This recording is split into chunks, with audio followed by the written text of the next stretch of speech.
Hello children, welcome to असा education. आज कर रहे हैं chapter number 7, social movements, sociology book grade 12 से। जो हमारे यूनिट 6 था उसमें हमने जाना कि बेसिकली जो मास मीडिया होता है उसकी हमारे जो एक सामाजिक जिंदगी है उसमें क्या इम्पोर्टेंस है, क्यों मास मीडिया बहुत जरूरी है। कोई भी घटना कहीं भी होती है वो पूरी दुनिया में बिना किसी कहना चाहिए ना समय खोए हर जगह वो न्यूज फैल जाती है। कैसे फैल जाती है? इन्हीं मास मीडिया की मदद से। सोशल मूवमेंट्स जो सामाजिक आंदोलन होते हैं उसके बारे में भी जानकारी हमें मिलती है मास मीडिया।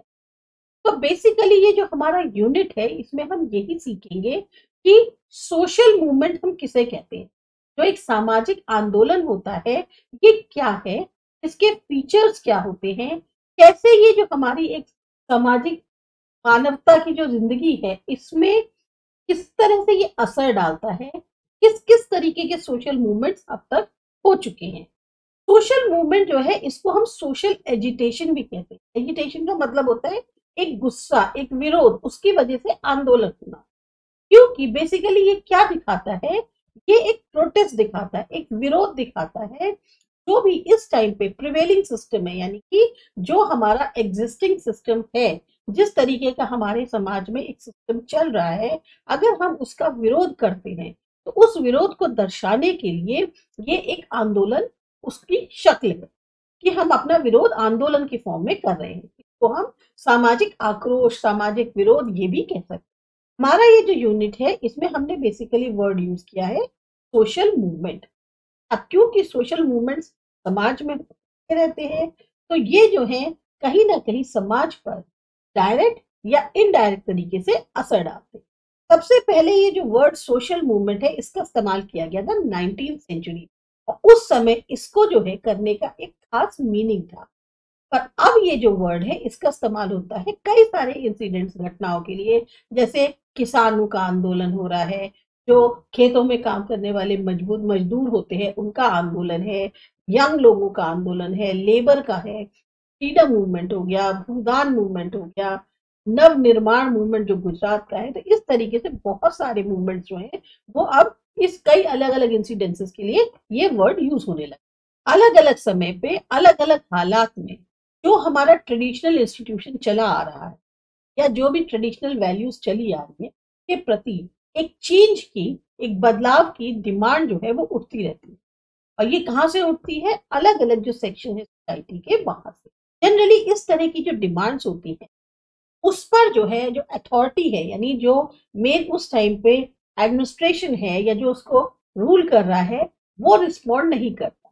क्योंकि वो चाहता है जैसा सिस्टम चला आ रहा है उसी को ही वैसे ही मेंटेन करा जाए और वो ही चलने लगे। तो वो जो है ऐसी डिमांड्स पर ज्यादा ध्यान नहीं देता।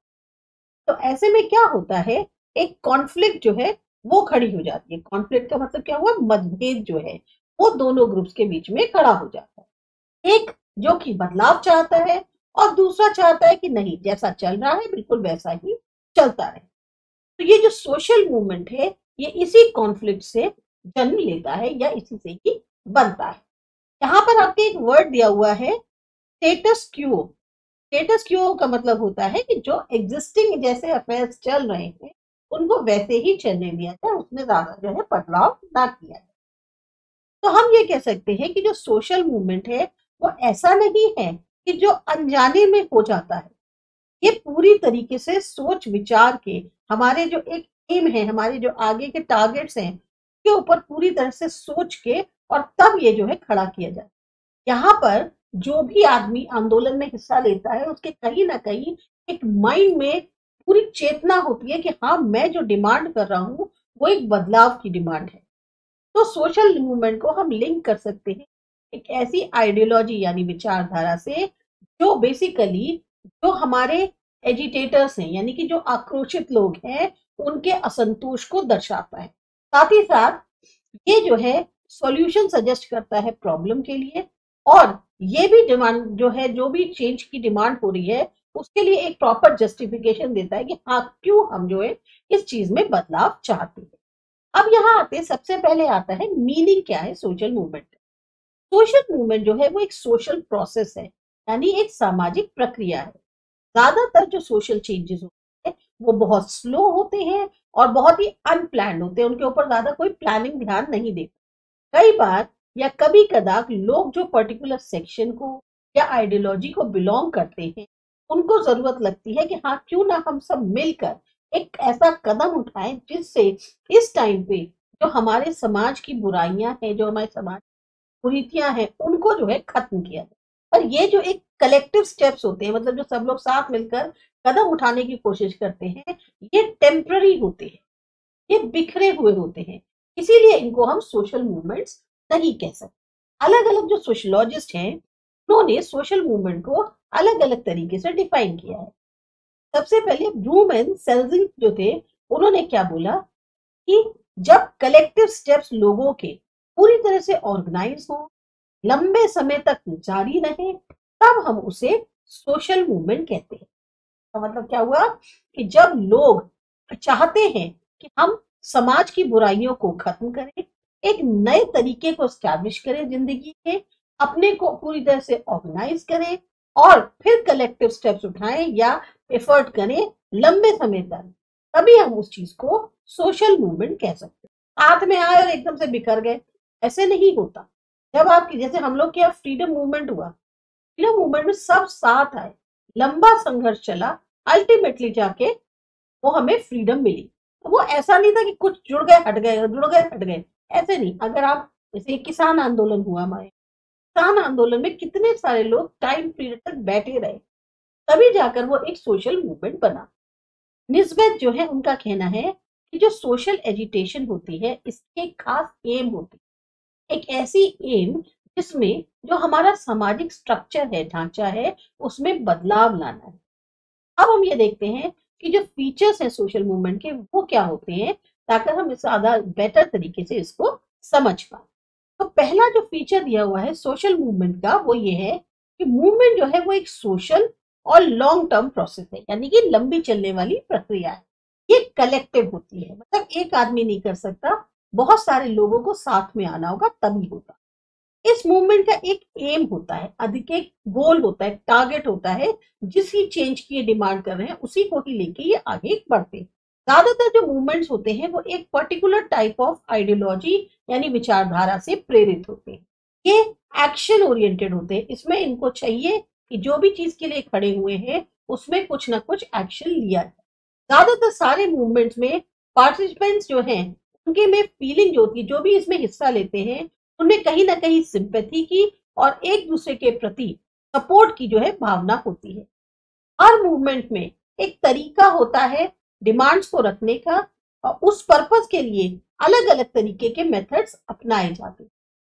हर मूवमेंट का फीचर होता है कि वो लगातार चलता रहे और उसमें बदलाव। तो ये जो है फीचर्स दिए गए हैं बेसिकली सोशल मूवमेंट के। अब देखते हैं टाइप्स ऑफ सोशल मूवमेंट, कितने तरीके के सोशल मूवमेंट होते हैं। बहुत मुश्किल है सोशल मूवमेंट्स को एक पर्टिकुलर कैटेगरी में या कुछ कैटेगरी में रखना, इसीलिए सोशियोलॉजिस्ट जो है उन्होंने क्लासिफाई किया है उनकी जैसी जैसी कैरेक्टरिस्टिक्स के अकॉर्डिंग, और ऐसे में चार तरीके के बेसिकली सोशल मूवमेंट्स निकल के आए। एक होता है रिफॉर्मेटिव, दूसरा रेवोल्यूशनरी, तीसरा रेजिस्टेंट और चौथा प्रोटेस्ट। ये चार तरीके के अब ये जो आपके सोशल मूवमेंट्स है वो दिए हैं। रिफॉर्म मतलब बदलाव के लिए, रिवॉल्यूशनरी यानी क्रांति करना, रेजिस्टेंस मतलब विरोध, क्या कहते हैं, आप जो हो रहा है उसके प्रति रोकना उसे, और रेजिस्ट करना विरोध करना, और प्रोटेस्ट पूरी तरह से उसके खिलाफ खड़े हो जाना। तो सबसे पहले जो आता है वो है रिफॉर्मेटिव सोशल मूवमेंट। ये मूवमेंट का मतलब होता है कि जो आज की प्रेजेंट कंडीशन है उसमें बदलाव, रिफॉर्म मीन बदलाव, इसीलिए इसको रिफॉर्मेटिव सोशल मूवमेंट कहते हैं। बेसिकली जो रिफॉर्मेटिव सोशल मूवमेंट्स होते हैं उनकी मंशा क्या होती है, बदलाव लाना कुछ हिस्से में समाज के, ना कि पूरे में। और इसीलिए ये एग्जिस्टिंग सोशल सिस्टम को चैलेंज नहीं करते, मतलब ये एक पर्टिकुलर सेक्शन में चाहते हैं कि चेंज हो, पर्टिकुलर हिस्से में हो, ना कि पूरी की सोसाइटी की या जो एग्जिस्टिंग सोशल सिस्टम है उसमें बदलाव आ जाए। इस तरह के जो मूवमेंट्स होते हैं उनको हम नैतिकता से लिंक कर सकते हैं, जिसमें एफर्ट्स किए जाते हैं कि वो पब्लिक के अंदर जागरूकता फैलाएं उन मुद्दों को लेकर जो ज्यादातर समाज के सोसाइटी के जो लोग हैं उनका उनके प्रति अलग अलग नजरिया है। तो ये बेसिकली जागरूकता लाने के लिए होते हैं, इनमें एक नैतिकता होती है। इनका जो असली मुद्दा होता है या एम होता है वो ये होता है कि कुछ एक पर्टिकुलर आइडियल जो है उसे सोसाइटी में स्थापित करना। जो भी अभी तक खास तौर से विक्टिम रहे होते हैं समस्या के, जिनके ऊपर बीती होती है, वही सोशल मूवमेंट को आगे बढ़ाते हैं। रिफॉर्मेटिव मूवमेंट जो है ये ज्यादातर काम करते हैं ट्रेडिशनल बिलीफ्स, रिचुअल्स, एटीट्यूड या जो वे ऑफ लाइफ है उसको बदलने के लिए। इस तरह के जो मूवमेंट्स थे वो लीड किए गए राजा राम मोहन रॉय के द्वारा, जो कि फाउंडर थे ब्रह्मो समाज के। इन्होंने जो भी कुप्रथाएं थी हमारे समाज की, जैसे सती प्रथा, चाइल्ड मैरिज, उसके खिलाफ इन्होंने आवाज उठाई, आंदोलन किया। इसी तरह से पोएट नर्मद जो थे, या जो मूवमेंट्स हुए विमेन्स एजुकेशन के, इनको की लीड कर रहे थे करसन दास मूलजी या महर्षि कर्वे गुजरात के अंदर, ये सब वो एग्जाम्पल्स हैं जो रिफॉर्मेटिव सोशल मूवमेंट के अंतर्गत आते हैं। ये इस तरीके के जो रिफॉर्मेटिव सोशल मूवमेंट्स हैं ये बहुत ही शांतिपूर्ण होते हैं और अहिंसा होती इनमें होती है, इनमें जरा सा भी हिंसात्मक नहीं होती। फिर आता है दूसरा रिवॉल्यूशनरी सोशल मूवमेंट, ये करते हैं अगले वीडियो में।